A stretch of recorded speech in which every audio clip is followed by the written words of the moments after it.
In this video, we are going to talk about going from preferences to values, that is embedded in the notion of preference, which is characterized by the indifference curve here.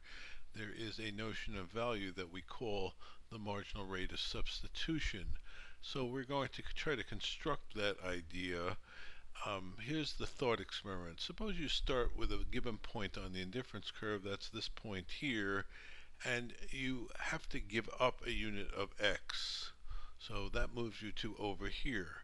How much good y do you need to be compensated so you're willing to accept that loss of good x?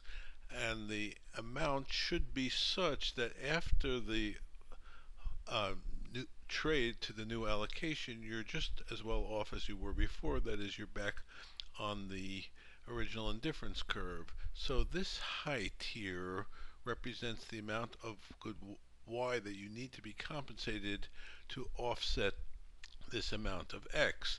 Now this height is also equal to this slope if this loss of x is 1 unit. Remember, the slope is the rise over the run, so if this is 1 unit, this slope measures the amount of y that needs to be compensated.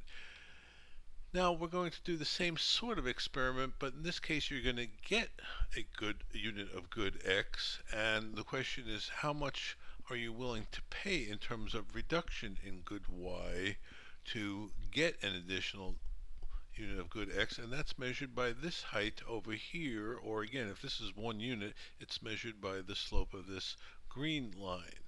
Now, when these units are rather large, this slope here is bigger in absolute value than this slope here. That is, this line is steeper, this line's flatter.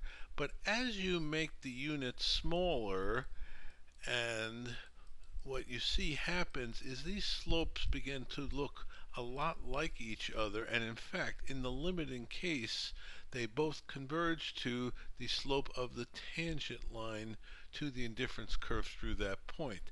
The slope of the tangent line is what we call the marginal rate of substitution. Quite evidently, the tangent line changes as you move along the indifference curve, so the marginal rate of substitution varies from point to point.